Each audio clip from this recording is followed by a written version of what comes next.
Hi this is Vivek and you are watching my channel. तो भाई चालू करते हैं, वापस से आते हैं अपनी सीरीज पे। और सीरीज बन रही है इंट्रोडक्टरी मैक्रोइकॉनॉमिक्स की। सिंपल। चलिए, तो चाहे आप बीकॉम के बच्चे हो, चाहे आप बीए के बच्चे हो, प्रोग्राम के हो, चाहे ऑनर्स के हो, आप आराम से ये पूरी पूरी सीरीज देख सकते हो। बस ये मेक श्योर करना कि आपकी बुक का नाम क्या हो, इंट्रोडक्टरी मैक्रोइकॉनॉमिक्स। सिंपल। चलिए, इससे पहले हमने ऑलरेडी 6 चैप्टर खत्म कर लिए हैं। आज करने वाले हैं चैप्टर नंबर 7, जिसका नाम है मनी एंड प्राइसिंग। ठीक है। मनी और प्राइसेस के अंदर हम बहुत सारी चीजें समझने वाले हैं कि मनी सप्लाई क्या होता है और क्या होता है, कैसे वो वर्क करता है, वैल्यू ऑफ रियल ट्रांजैक्शंस कैसे निकाला जाता है। ये सब चीजें हमें सीखनी है और ये क्या चीजें होती है, किसी ने दी है थ्योरीज। चलिए, छोटा सा चैप्टर है, बहुत इंपॉर्टेंट चैप्टर नहीं है, इसमें से एग्जाम्स में 4 नंबर तक का क्वेश्चन आ जाता है आपके, इसलिए उसके पॉइंट ऑफ व्यू से आप आराम से इस चैप्टर को समझना। ठीक है जी। और चालू करने से पहले एक छोटी सी बात कि अगर आप किसी भी सब्जेक्ट के अगर नोट्स परचेज करना चाहते हो, जरूरी नहीं है इसी सब्जेक्ट के, इस सब्जेक्ट के भी और किसी भी सब्जेक्ट के अगर आप नोट्स परचेज करना चाहते हो, तो आप इस नंबर पर कांटेक्ट करके जो भी मिनिमम अमाउंट होगा व्हाट्सएप पे पेमेंट करने के बाद आराम से आप नोट्स परचेज कर लोगे। कोई दिक्कत तो नहीं। चलिए, तो शुरू करते हैं। सबसे पहले बात आती है कि मनी एंड प्राइसेस के हिसाब से सबसे पहले दो टॉपिक आते हैं। पहला टॉपिक हमें सीखना है the quantity theory of money, और उसके पर्सपेक्टिव्स के हिसाब से हमें समझना है इनकम एंड एक्सपेंडिचर अप्रोच। अब ये क्या चीज है, क्वांटिटी थ्योरी ऑफ मनी क्या है, उसके बारे में समझते हैं। क्वांटिटी थ्योरी ऑफ मनी जो है ना, एक थ्योरी है जो किसने दी है, फिशर सर ने दी है। अब फिशर सर ने क्या कहा इस थ्योरी के बारे में, या फिर क्या बताया इस थ्योरी के बारे में। फिशर सर का मानना यह है कि जो मनी सप्लाई होती है, मनी सप्लाई आप पिछले चैप्टर में पढ़ के आ चुके हो कि जो मनी सप्लाई होती है, यानी देश में एक बाउंड्री के अंदर कितना पैसा है, तो जो मनी सप्लाई है, मनी सप्लाई का मतलब होता है देश की बाउंड्री के अंदर कितना पैसा है, ये कैसे निकाला जाता है, कैसे कैलकुलेट किया जाता है। तो फिशर सर कहते हैं मनी सप्लाई अगर आपको कैलकुलेट करना है तो बस सिंपल सा तरीका है कि the value of real transaction जो है ना, वो आप कैलकुलेट कर दो तो उसको कहेंगे क्या, मनी सप्लाई। क्योंकि कई लोग क्या कहते हैं जीडीपी के हिसाब से कैलकुलेट करते हैं मनी सप्लाई। जीडीपी के हिसाब से मनी सप्लाई कैसे कैलकुलेट किया जाए और वो कैसे निकाल देते हैं, मतलब कि मनी सप्लाई कितनी है, वो एक गलत तरीका है। जैसे जीडीपी क्या होता है, जीडीपी कुछ नहीं है, बस बेसिक सी चीज है। जैसे फॉर एग्जांपल, अब मान लो मेरे को कहीं पे शादी में जाना है, पार्टी में जाना है, मेरे को कोट की जरूरत है, हाँ वो पहनने वाला कोट, ठीक है, जो कि आपके पास है और किसी के पास नहीं है। तो मैं आपके पास गया, मैंने बोला सर मेरे को कोट दे दो। ठीक है, तो आपने बोला सर कोई दिक्कत नहीं है, मैं आपको कोट दे दूंगा, आप मेरे को 1000 रुपए दे देना। सिंपल। चलिए, तो मैंने आपको 1000 रुपए दे दिए। मैंने बोला 1000 रुपए कुछ ज्यादा महंगा नहीं है, कहेंगे सर कोट तो फ्री का है, लेकिन आप फाड़ दोगे या फिर गुम कर दोगे तो मेरा नुकसान हो जाएगा, इसलिए 1000 रुपए मैं मांग रहा हूँ। जब आप ये कोट वापस करोगे तो मैं आपको 1000 रुपए आपके वापस कर दूंगा। सिंपल। चलिए, तो क्या किया मैंने, आपसे कोट लिया और बदले में आपको क्या दे दिया, 1000 रुपए। तो आपकी इनकम कितने से जनरेट हो गई, 1000 रुपए से, और मेरे पास क्या आ गया, कोट आ गया। चलिए, एक तरीके से मैंने कोट परचेज कर लिया। सिंपल ना। चलिए, अब वापस, अब आपको शादी में जाना था अगले दिन, तो आपने बोला कि मेरे को कोट दे दो, तो मैंने बोला कि कोई दिक्कत नहीं है, आप 1000 रुपए मेरे को दे दो, मैं आपको कोट दे दूंगा। तो मैंने वो कोट आपको फिर से बेच दिया और 1000 रुपए मेरे पास फिर से आ गए। तो याद रखिए, क्या आपने पैसा कमाया कुछ इस ट्रांजेक्शन से, नहीं आपने कुछ पैसा नहीं कमाया। क्या मैंने पैसा कमाया कुछ क्या पे, नहीं मैंने भी कुछ नहीं पैसा कमाया। लेकिन अगर देश की जीडीपी देखी जाए ना, तो देश की जीडीपी बन जाएगी 2000 रुपए से, क्योंकि देश के अंदर 2000 रुपए कमाए गए, ना आपने कमाया ना मैंने कमाया, फिर भी देश के अंदर कितना पैसा कमाया गया, 2000 रुपए कमाए गए। ये फेक कंसेप्ट कहा जाता है, ठीक है। लेकिन वहीं पे फिशर सर आते हैं, फिशर सर कहते हैं एक्चुअल में आपको रियल ट्रांजेक्शन देखने हैं, तो जो भी रियल ट्रांजेक्शन की वैल्यू होगी वही आपकी क्या कहलाई जाएगी, मनी सप्लाई। अब जो रियल ट्रांजेक्शन की वैल्यू से मनी सप्लाई निकालने के लिए मेथड था, उसमें एक रियल मतलब फिशर सर ने एक छोटा सा फॉर्मूला दिया। वो फॉर्मूला क्या है, फॉर्मूला है MV equal to PT. MB equal to PT. अब ये एमबी का मतलब क्या होता है, एम का मतलब तो वही है मनी सप्लाई, जैसे आप निकालते थे पहले वही चीज है मनी सप्लाई। तो एम का मतलब क्या है, quantity of money in circulation. तो जो सर्कुलेशन में या फिर जो सर्कुलर फ्लो ऑफ इनकम में या फिर इकोनॉमी के अंदर जो भी पैसा सर्कुलर में है या फिर जो पैसा घूम रहा है, उसको बस हम बोलते हैं, उसकी क्वांटिटी को हम क्या बोलते हैं, मनी सप्लाई, या फिर आप कह सकते हो एम। तो ये कुछ नहीं है, ये इसका मतलब मनी सप्लाई ही होता है। इसका मतलब क्या होता है, मनी सप्लाई। कोई दिक्कत तो नहीं। चलिए आगे चलते हैं। अगला टॉपिक आता है वी। वी का मतलब होता है velocity of money. Velocity of money मतलब कितनी बार, कितनी स्पीड से जो पैसा है वो घूम रहा है। अगर पैसा जल्दी जल्दी घूम रहा है तो मनी सप्लाई बढ़ जाएगी, पैसा आराम आराम से घूम रहा है तो मनी सप्लाई घट जाएगी। सेम वही कंसेप्ट है, सिंपल जी। जैसे वो 1000 रुपए का नोट मान लो, एक देश में किसी के पास 1000 रुपए का नोट है, तो वो क्या हो गया, 1000 रुपए मनी सप्लाई। अब वो 1000 रुपए जल्दी जल्दी घूम रहे हैं, जैसे कि एक साल के अंदर ही मैंने 2 जनों को पास कर दिया, ठीक है जी। पहले 1000 रुपए उसको दिए, फिर 1000 रुपए, वही 1000 रुपए उसने उसको दे दिए। तो मेरे पास 1000 रुपए थे, मैंने उसको प्रोवाइड किया, 1000 रुपए उसकी कमाई, उसने उसको प्रोवाइड किया, 1000 रुपए उसकी कमाई, यानी कि 2000 रुपए की कमाई हो गई। सिंपल, एक साल के अंदर। और वही 1000 रुपए अगर मैं 10 बार चलते हैं सप्लाई करूंगा कि उसने उसको दिया, उसने फिर वापस मेरे को दिया, मैंने उसको दिया, फिर उसने वापस मेरे को दिए, तो ऐसे तो बहुत सारा पैसा कैलकुलेट किया जाएगा, उसका पैसा, मेरा पैसा, उसका पैसा, उसके बाद जितना है 1000 रुपए, बस कितनी वेलोसिटी है, कितनी बार ट्रांजेक्शन किया जा रहा है, कितनी स्पीड से ट्रांजेक्शन किया जा रहा है, बस उसको काउंट कर लेते हैं सिंपल वेलोसिटी ऑफ मनी के अंदर, तो आराम से वेलोसिटी ऑफ मनी पता चल जाएगा। अच्छा यहाँ पे तो अगला टॉपिक आता है पी। पी मतलब क्या है? पी का मतलब होता है प्राइस लेवल, कि जो प्रोडक्ट आप परचेज कर रहे हो, जो प्रोडक्ट आप खरीदने जा रहे हो, उसका प्राइस लेवल क्या है। यहाँ पे तो मैंने ज्यूम किया था कोट का प्राइस 1000 रुपए कोट का, लेकिन अलग अलग प्रोडक्ट के अलग अलग प्राइस होते हैं, इसलिए आपको एक एवरेज प्राइस लेके चलना है ताकि आप आराम से कैलकुलेट कर पाओ। जैसे आपने पता है ना, आपको पता होगा डिमांड और सप्लाई जो होता है वो प्राइस फिक्स करता है कि क्या प्राइस होगा, वही प्राइस की बात कर रहा है, एवरेज प्राइस जो होता है। और यहाँ पे जो टी है, टी कंसेप्ट क्या कहलाता है? ये कहलाता है वॉल्यूम ऑफ रियल ट्रांजेक्शन, कितने ट्रांजेक्शन आप करते हो एक्चुअल में दिन में। जैसे फॉर एग्जांपल वही कोट वाला एग्जांपल, अगर मैंने आपको कोट बेचा, आपने मेरे को कोट बेचा, तो इसका मतलब ये नहीं है हमने कोट बेचा, तो ये रियल ट्रांजेक्शन नहीं है, ये फेक ट्रांजेक्शन है। जीडीपी वैल्यूएट करने के टाइम पे हम इसको यूज करेंगे, लेकिन यहाँ पे मनी सप्लाई कैलकुलेट करने के लिए इसको यूज नहीं किया जाए तो ज्यादा बेटर रहता है। तो वैल्यू ऑफ रियल ट्रांजेक्शन, आपको रियल ट्रांजेक्शन लेने इस पॉइंट ऑफ टाइम पे, सिंपल। तो फीचर सर कहते हैं कि आप मनी सप्लाई कैसे कैलकुलेट करोगे, ये जो एमवी है ना, एमवी का मतलब ही होता है मनी सप्लाई, तो मनी सप्लाई आप कैसे कैलकुलेट करोगे? पी और टी को मल्टीप्लाई करके, पी और टी से मल्टीप्लाई करने पे क्या आएगा? वैल्यू ऑफ रियल ट्रांजेक्शन निकल के आएगा, सिंपल, कोई दिक्कत तो नहीं, बढ़िया। क्योंकि रियल ट्रांजेक्शन आप के वॉल्यूम और उसके प्राइस से मल्टीप्लाई करोगे तो वैल्यू ऑफ रियल ट्रांजेक्शन मिल जाता है आपको, यानी इन दोनों मल्टीप्लाई करने पे क्या निकल के आता है? Value of real transaction. इन दोनों को मल्टीप्लाई करने पे क्या निकल के आता है आपके पास? Money supply. कोई दिक्कत तो नहीं, पक्की बात। हाँ, अब इस कंसेप्ट के बारे में ना कुछ चीजें याद रखनी है जो कि आपको हेल्प करेंगी इस कंसेप्ट को इजीली समझने के अंदर, ठीक है, और एग्जाम के ऊपर उसके ऊपर ही पॉइंट बन के आते हैं, टॉपिक्स बन के आते हैं, ठीक है। बस एक छोटा सा थ्योरी मैंने वह बता दी। अब इसके ऊपर पॉइंट कैसे बन के आते हैं? पॉइंट बन के आते हैं इसमें इस एम के ऊपर और पी के ऊपर। ये एम और पी के रिलेशन के बारे में काफी ज्यादा क्वेश्चन आपके एग्जाम्स में देखने को मिलेंगे। क्यों? क्योंकि ये जो वी है ना और टी है, ये इतना ज्यादा रोल, इंपॉर्टेंट रोल क्या बोलते हैं, फॉलो नहीं कर पाते या फिर इंपॉर्टेंट रोल निभा नहीं पाते इस क्या बोलते थ्योरीज के अंदर। क्यों? क्योंकि यहाँ पे कुछ कंसेप्ट आता है इसका classical interpretation of quantity theory. ये जो क्वांटिटी थ्योरी है इसका क्लासिकल इंटरप्रिटेशन, यानी पहले टाइम पे हम किस तरीके से कैलकुलेट करते थे या फिर वैल्यूएट करते थे अपनी क्या बोलते हैं मनी सप्लाई को, तो उस टाइम पे हम क्या किया करते थे, फॉर्मूला यही यूज होता था, बस ये जो V और T है इसको हम कांस्टेंट मान लेते थे। जैसे यहाँ पे लिखा हुआ है, हम क्या करते थे पुराने टाइम पे, एज्यूम करते थे कि V और T ये क्या है? कांस्टेंट, यानी कि जो वेलोसिटी ऑफ मनी है और जो क्या बोलते हैं वॉल्यूम ऑफ ट्रांजेक्शन है वो कांस्टेंट है। इससे क्या होता था? इससे बस खाली रिलेशन बन जाता था किसका? M और P का। क्योंकि अगर V और T कांस्टेंट है तो जो अफेक्ट करेगा एक दूसरे को वो कौन से हैं, जिसमें चेंज होता है वो कौन से हैं एलिमेंट्स? वो एक M है और एक क्या है? P। क्योंकि V और T तो अफेक्ट करेंगे नहीं क्योंकि ये कांस्टेंट है, इनमें चेंजेस होते नहीं। तो चेंज किसमें होगा? या तो M में या फिर P में चेंज होगा। अब इसमें कैसे रिलेशन बन के आते हैं वो समझाता हूँ एक बार आपको। तो रिलेशन कैसे? इनके अंदर आते हैं डायरेक्ट रिलेशन। कैसा रिलेशन आता है? Direct relation. जैसे कि अगर M बढ़ेगा तो जाहिर सी बात है प्राइस बढ़ जाएंगे, और M अगर घटेगा तो मतलब क्या है? प्राइस गिर जाएगा। मैं समझाना क्या चाहता हूँ? मैं समझाना ये चाहता हूँ कि M मतलब होता है मनी सप्लाई। मनी सप्लाई मतलब होता है देश में कितना पैसा है। अगर देश में जो पैसा है उसको बढ़ा दिया जाए या फिर मनी सप्लाई को बढ़ा दिया जाए, देश के अंदर पैसे को बढ़ा दिया जाए, तो लोग क्या करेंगे? उनके पास बहुत सारा पैसा आ गया तो वो क्या करेंगे? वो चीजों की डिमांड करना चालू कर देंगे। फ्रिज, कूलर, टीवी, एसी, ये सब चीजें खरीदना चालू कर देंगे, जिससे दुकानदारों को प्रॉफिट होगा और वो अपने प्रोडक्ट के प्राइसेस भी क्या करना चालू कर देंगे? बढ़ाना चालू कर देंगे। सिंपल इतना। यानी कि जब भी देश के अंदर मनी सप्लाई बढ़ जाती है तो इससे प्राइसेस क्या हो जाते हैं? प्रोडक्ट के बढ़ जाते हैं। हाँ, मैं मान रहा हूँ कि बाकी चीजें कांस्टेंट है, बाकी चीजें क्या? वी और टी, यानी कि वेलोसिटी ऑफ ट्रांजैक्शन और जो क्या बोलते हैं वेलोसिटी है, सॉरी वॉल्यूम ऑफ ट्रांजैक्शन और जो वेलोसिटी ऑफ मनी है वो मैं मान रहा हूँ कांस्टेंट है। तब की बात कर रहा हूँ कि अगर मनी सप्लाई देश में बढ़ा दी जाए, देश का पैसा जो है वो बढ़ा दिया जाए, तो प्रोडक्ट के जो प्राइसेस है वो भी क्या हो जाते हैं? बढ़ जाते हैं। सेम ऐसे ही उल्टा ही कि अगर मनी सप्लाई घटा दोगे तो देश में मंदी आ जाएगी, जिसे हम क्या बोलते हैं? डिफ्लेशन कहते हैं। प्राइसेस क्या हो जाएंगे? कम हो जाएंगे। कोई दिक्कत नहीं। तो यही मैं कहना चाह रहा हूँ कि डायरेक्ट रिलेशन होता है किसके अंदर? एम और पी के अंदर। यानी मनी सप्लाई को बढ़ाओगे तो प्राइस भी बढ़ जाएंगे, मनी सप्लाई को घटाओगे तो प्राइस भी घट जाएगी, जिसको हम क्या बोलते हैं? इन्फ्लेशन या फिर डिफ्लेशन। समझ में आ गया ना?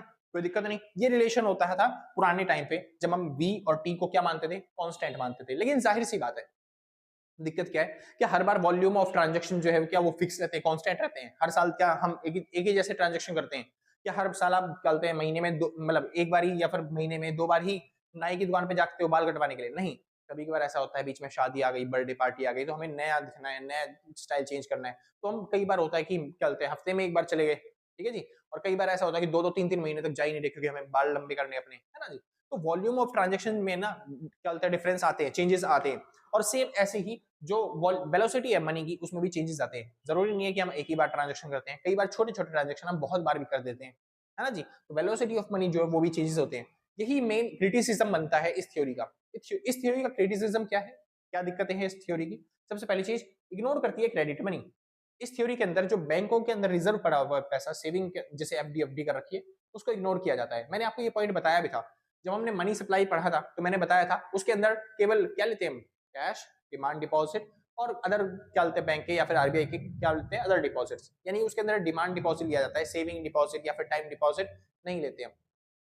सिंपल। और वही एक दिक्कत बनती है कि यहाँ पे बैंक के जो डिपॉजिट्स हैं या फिर जो क्रेडिट मनी है उसको नहीं लिया जाता। जिस जो बैंक वालों ने उधार दे रखा है किसी को, लोन पे उधार दे रखा है, उस पैसे को हम इंक्लूड नहीं करते मनी सप्लाई के अंदर।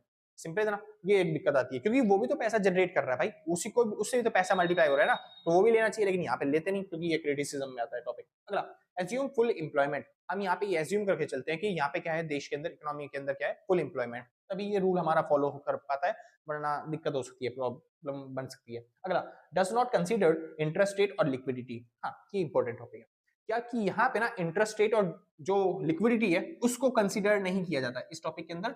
इंटरेस्ट रेट और जो वेलोसिटी है उसको मतलब कि नोट नहीं किया जाता, मेन चीज माना नहीं जाता कुछ भी। अब इससे क्या इफेक्ट पड़ेगा सुनिए। जैसे फॉर एग्जांपल, अगर बैंक वालों ने इंटरेस्ट रेट कम कर रखे हैं, तो कोई भी इंसान अपना पैसा बैंक में काहे को रखेगा, सारे के सारे पैसा क्या करेंगे, खर्च करना चालू कर देंगे, है ना जी। अपनी बिल्डिंग में, मशीनों में, इन सब में लगाएंगे, यानी कि देश में इन्वेस्टमेंट क्या हो जाएगी, बढ़ जाएगी, यानी कि मनी सप्लाई क्या हो जाएगी, बढ़ जाएगी। सिंपल। सेम ऐसे ही अगर बैंक वालों ने इंटरेस्ट रेट बढ़ा दिए तो बैंक वाले इंटरेस्ट रेट बढ़ा देंगे तो हमको ज्यादा प्रॉफिट मिलना चालू हो जाएगा। तो लोग क्या करते थे, बैंक में पैसा रखना चालू कर देते हैं, सेविंग पे फोकस करना चालू कर देते हैं। समझ में? तो ऐसी चीजें होती है, लेकिन ये जो कंसेप्ट है ये यहाँ पे क्या करते हैं, नेगलेक्ट करते हैं ये वाली मनी सप्लाई वाले, क्योंकि वो बैंक की सेविंग तो लेते नहीं, तो बैंकिंग सेविंग भी तो कई बार बढ़ती है और घटती है, जिससे चेंजेस आते हैं मनी सप्लाई के अंदर। लेकिन ये टॉपिक मानता ही नहीं, क्योंकि उस टाइम पे ना बैंक के जो पैसे थे ना उसको इग्नोर किया जाता था, बैंकिंग सिस्टम को इग्नोर किया जाता था। मनी सप्लाई के अंदर केवल ये देखा जाता था कि मनी सप्लाई मतलब देश में कितना पैसा है। सिंपल सर, कोई दिक्कत नहीं, बस एक कंसेप्ट था जिसके अंदर आपको बताया गया कि मनी सप्लाई जो है फिशर सर क्या बोलते हैं, किस तरीके से वैल्यूएट करते थे, किस तरीके से कैलकुलेट करते थे, और क्या रिलेशन होता था मनी सप्लाई में और प्राइसेस के अंदर। कोई दिक्कत तो नहीं। चलिए आगे आगे आते हैं। टॉपिक आता है मनी सप्लाई का कैसे रिलेशन होता है किसके साथ, इनकम और एक्सपेंडिचर अप्रोच के साथ। सिंपल। आपने एक कंसेप्ट समझा होगा, इक्विलिब्रियम। इक्विलिब्रियम एक ऐसी पोजीशन होती है जहां पे एग्रीगेट डिमांड हमेशा ही बराबर दिखाई देता है एग्रीगेट सप्लाई के। सिंपल। अब जो मैं मनी सप्लाई की बात कर रहा हूँ वो इसी की बात कर रहा हूँ। मनी सप्लाई मतलब मनी के की देश के अंदर सप्लाई कितनी की जा रही है, एक तरीके से एग्रीगेट सप्लाई को ही क्या बोला जाएगा, मनी सप्लाई बोला जाएगा। ठीक है, तो हम मान रहे हैं कि जो मनी सप्लाई है वो एग्रीगेट डिमांड की तरह होती है, कि यानी कि मनी पे डिपेंड कर रही है या फिर गवर्नमेंट पे डिपेंड करती है या फिर किसी भी अदर फैक्टर्स पे डिपेंड करती है कि कितनी हम मनी की ट्रांजेक्शन करते हैं। Simple.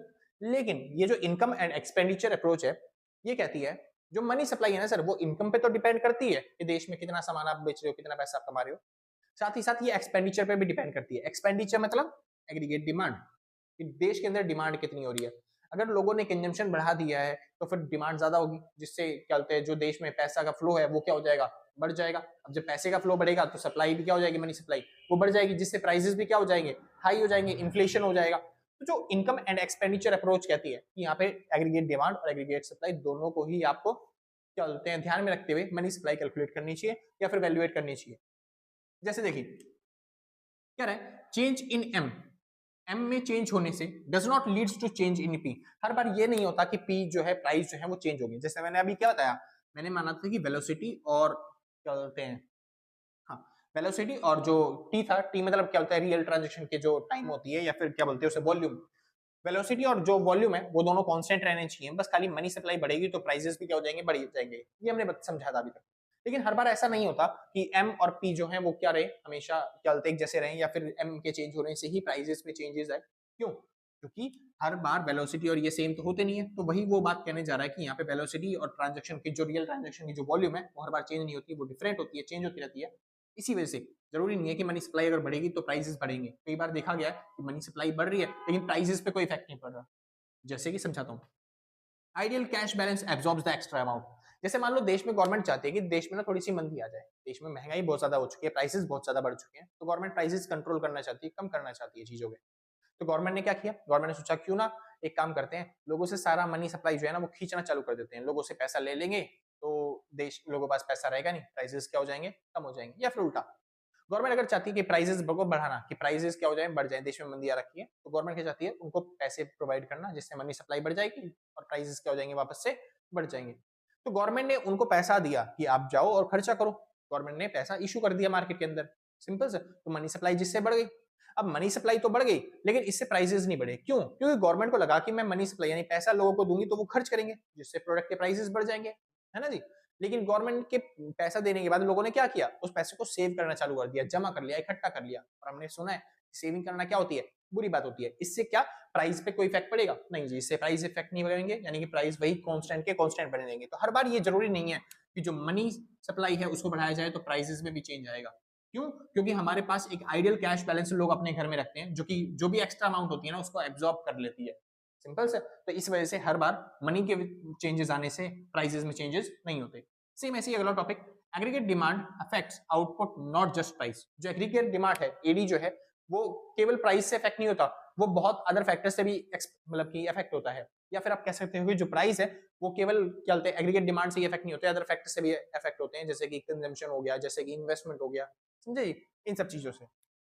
Last, velocity of money is not constant. जो वेलोसिटी ऑफ मनी है, जो मैंने बताया अभी, मनी की जो वेलोसिटी है वो कांस्टेंट नहीं है, वो हर बार चेंज होती रहती है, सिंपल। वो तो इसका एजम्पशन था ना इस मेथड का, बस यहाँ पे क्या है, एजम्पशन नहीं है कि भाई चेंज होती रहती है। इस वजह से हमको इनकम एंड एक्सपेंडिचर मेथड ना ज्यादा अच्छा लगता है कि उसमें ये सब चीजों की बात करी गई है। लेकिन यहाँ पे जो पुराना टाइम था, जहाँ पे क्या बोलते हैं, फिशर सर का थ्योरी ऑफ मनी चलती थी, वहां पे वेलोसिटी ऑफ मनी की बात नहीं की गई थी, उसे कांस्टेंट मानते थे वो लोग, ठीक है। तभी इन्होंने, फिशर सर ने एक दूसरी थ्योरी भी निकाली थी, जिसमें वेलोसिटी ऑफ मनी और जो वॉल्यूम ऑफ ट्रांजेक्शन है उनको काउंट किया गया। वो थ्योरी क्या थी, वो कहते हैं एम वी प्लस में M V dash, sorry M dash V dash equal to P T. यानी कि इसमें ये तो कहते हैं कि जो पुराना अमाउंट था वही लेना है, लेकिन इसमें साथ साथ अगर कोई चेंजेस आ जाते हैं, कोई एडजस्टमेंट आ जाती है, तो उससे भी ये जो पीटी है वो अफेक्ट होगा। बाद में इन्होंने अपनी थ्योरी दी थी, इस थ्योरी के आने के बाद, यानी इनकम एंड एक्सपेंडिचर अप्रोच आने के बाद, तब इन्होंने नई थ्योरी निकाली थी कि जो चेंजेस होते हैं उसको भी अडॉप्ट किया जा सकता है, समझे जी। चलिए वापस चलते हैं। Process of money affecting price, money कैसे अफेक्ट करती है प्राइस को, ये सिंपल सी प्रोसेस है, होता है कई बच्चों को नहीं समझ में आता, तो मैं बता देता हूँ। मनी कैसे अफेक्ट करती है प्राइस को, सोचिए। अगर देश के अंदर मनी सप्लाई बढ़ जाती है, सिंपल सा वही टॉपिक जो आप बचपन पढ़ के आए हो, अगर देश के अंदर मनी सप्लाई बढ़ जाती है, लोगों के पास ज्यादा पैसा आ जाता है, तो देश में प्राइसेस क्या हो जाते हैं, वो बढ़ जाते हैं। अब प्रोडक्ट के अगर प्राइसेस बढ़ जाएंगे तो बैंक वाले इंटरेस्ट रेट क्या कर देंगे, घटा देंगे, क्योंकि चीजें महंगी हो गई है, तो इस वजह से बैंक वालों ने क्या कर दिया, इंटरेस्ट रेट घटा दिया। अब इंटरेस्ट रेट घटाने से लोग बैंक में ज्यादातर पैसा, मतलब कंपनी के अंदर, इकोनॉमी के अंदर ज्यादातर पैसा क्या करेंगे, इन्वेस्ट करना चालू कर देंगे, क्योंकि जब बैंक वाले इतना इंटरेस्ट देंगे नहीं, इतना पैसा हमें देंगे नहीं, तो वो पैसा हम कहाँ पे लगाएंगे, अपने बिजनेस में, कंपनीज में, इन सब में। तो इन्वेस्टमेंट क्या हो जाएगी, बढ़ जाएगी। और अगर इससे इन्वेस्टमेंट बढ़ रही है तो लोगों की इनकम भी क्या हो जाएगी, बढ़ जाएगी, क्योंकि जो लोग ज्यादा इन्वेस्ट करते हैं तो उनको इनकम भी क्या मिलती है, ज्यादा मिलती है। और जब इनकम बढ़ेगी तो मतलब डिमांड क्या होगी, प्रोडक्ट की बढ़ेगी। जब मेरी इनकम बढ़ गई, मैं ज्यादा पैसा कमा रहा हूँ, तो मैं चीजों की डिमांड भी करूंगा, ज्यादा करूंगा, जिससे फिर से क्या हो जाएंगे, प्राइस बढ़ते चले जाएंगे। और ये पूरा सर्कुलर फ्लो बन जाता है किसका, इन्फ्लेशन का। कोई दिक्कत तो नहीं, बहुत अच्छे। जिससे क्या होता है, impact on price depends on various factors. इसलिए मैं कह रहा हूँ कि जो प्राइस में इंपैक्ट होता है ना, वो डिपेंड करता है वेरियस फैक्टर्स पे। मनी सप्लाई बढ़ने से भी प्राइस बढ़ सकते हैं, इंटरेस्ट रेट घटने से भी प्राइसेस बढ़ सकते हैं, इन्वेस्टमेंट बढ़ने से भी प्राइसेस बढ़ सकते हैं, और इनकम बढ़ने से भी प्राइस बढ़ सकते हैं, डिमांड बढ़ने से भी प्राइस बढ़ सकते हैं। जो प्राइस का इंक्रीज होना है वो बहुत सारे फैक्टर्स पे डिपेंड करता है, केवल मनी सप्लाई पे डिपेंड नहीं करता। आगे चलते हैं, और लास्ट टॉपिक और आपका पूरा चैप्टर खत्म। वो टॉपिक क्या है, weakness of quantity theory of money. Quantity theory of money की वीकनेस क्या है, सब चीज हमने पढ़ ली है। क्वांटिटी थ्योरी ऑफ मनी कैसी होती है, किस तरीके से वर्क करती है, किस तरीके से जो मनी सप्लाई है और प्राइस में रिलेशन देखने को मिलता है।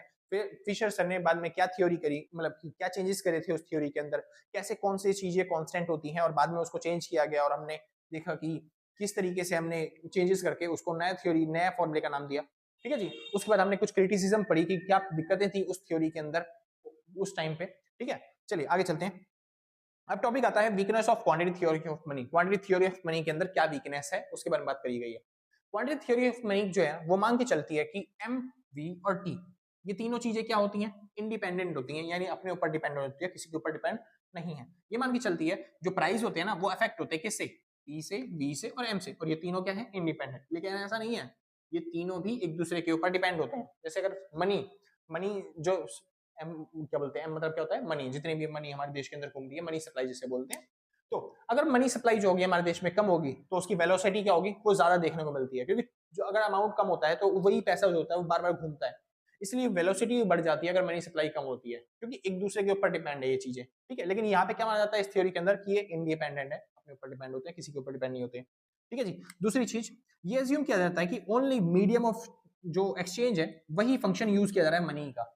ये थ्योरी क्या मानती है, ये थ्योरी मानती है मनी जो है ना केवल और केवल ट्रांजैक्शन करने के लिए, एक्सचेंज करने के लिए ही यूज की जा रही है। ये मनी क्या मानती है कि सेविंग के लिए कोई यूज ही नहीं करता होगा। लेकिन हाँ सुनिए ध्यान से कि जो प्राइसेस है, प्राइसेस में मैंने टॉपिक में बताया कि जो प्राइस है केवल मनी सप्लाई से, एग्रीगेट डिमांड से इफेक्ट नहीं होते, अदर फैक्टर्स भी हैं, सेविंग्स जैसे फैक्टर्स भी हैं जो कि प्राइस को इफेक्ट करते हैं। क्योंकि लोग अगर सेविंग करने लग गए, अपने पास क्या बोलते हैं सेव करने लग गए पैसा, तो वो एब्जॉर्ब कर लेंगे जो भी आप चाहे मनी सप्लाई बढ़ाओ चाहे घटाओ, समझी, जिससे प्राइसेस पे कोई इफेक्ट नहीं पड़ेंगे। तो मैं वही कह रहा हूँ कि जो यहाँ पे मनी सप्लाई है ना वो मान के चलती है खाली एक्सचेंज फंक्शन ही है मनी का, लेकिन मनी का एक और फंक्शन है जिसको हम क्या बोलते हैं, स्टोर ऑफ क्रेडिट या फिर स्टोर ऑफ वैल्यू, यानी मनी जो है उसको स्टोर करके रख सकते हैं, हम सेव कर सकते हैं पैसा, जिससे प्राइसेस पे कोई इफेक्ट नहीं पड़ेगा। Last, fail to explain how money affect, money supply affect economy in the real terms. Real terms में जो मनी सप्लाई है वो कैसे अफेक्ट करती है हमारी इकोनॉमी को, बस वो बताने में जो ये थ्योरी है वो थोड़ी फेल हो जाती है, क्योंकि यहाँ पे बहुत सारी क्रिटिसिज्म्स आई हैं या फिर बहुत सारी चीजों को कांस्टेंट माना गया है, और इकोनॉमी को हमारी क्या माना गया है कि वो हमेशा क्या रहेगी, क्या बोलते हैं, फुल एम्प्लॉयमेंट पे चलेगी। लेकिन ऐसा कभी देखा नहीं गया कि हर इकोनॉमी जो है फुल एम्प्लॉयमेंट में चल रही है, या फिर वेलोसिटी हो गई, या फिर जो वॉल्यूम हो गए ट्रांजेक्शन के वो कांस्टेंट माने गए, कभी ऐसा होता नहीं है। तो इस वजह से यहाँ पे ये जो इकोनॉमी है या फिर ये जो थ्योरी है ये हमारी रियल इकोनॉमी के अंदर फुल टर्म्स के ऊपर काम करने में असफल होती है। सिंपल सा यहाँ पे खत्म होता है आपका पूरा पूरा चैप्टर। बहुत इजी चैप्टर था, इसके ऊपर 4 नंबर तक का क्वेश्चन आता है, और वो 4 नंबर तक क्वेश्चन आएगा तो आप ये पूरे पॉइंट याद करके चले जाना सर, आराम से आप 4 नंबर गेन कर लोगे। ज्यादा बड़ा चैप्टर नहीं था, छोटा सा चैप्टर था, छोटा सा कंसेप्ट था, बस आप कर दोगे आराम से, कोई दिक्कत तो नहीं। चलिए तो आज के लिए बस इतना ही, मिलते हैं कल सेम टाइम सेम जल्दी, टाटा बाय बाय। अच्छा हाँ एक चीज और वेट, अगर आपको वीडियो अच्छी लगी हो तो लाइक से सब्सक्राइब करके पक्का जाना, अगर आप पहले से कर देते हो लाइक से सब्सक्राइब तो सच बता रहा हूँ दिल को खुशी मिलती है बहुत ज्यादा, ठीक है जी। और अगर आपको नोट्स परचेज करने हैं तो आप इस नंबर पे कांटेक्ट करके जो भी मिनिमम अमाउंट होगा व्हाट्सएप पे पेमेंट करने के बाद आराम से नोट्स परचेज कर लोगे। चलिए जी, तो आज के लिए बस इतना ही, मिलते हैं कल सेम टाइम सेम जल्दी, टाटा बाय बाय। जिसको नोट करना है भाई फटाफट से नोट कर लेना।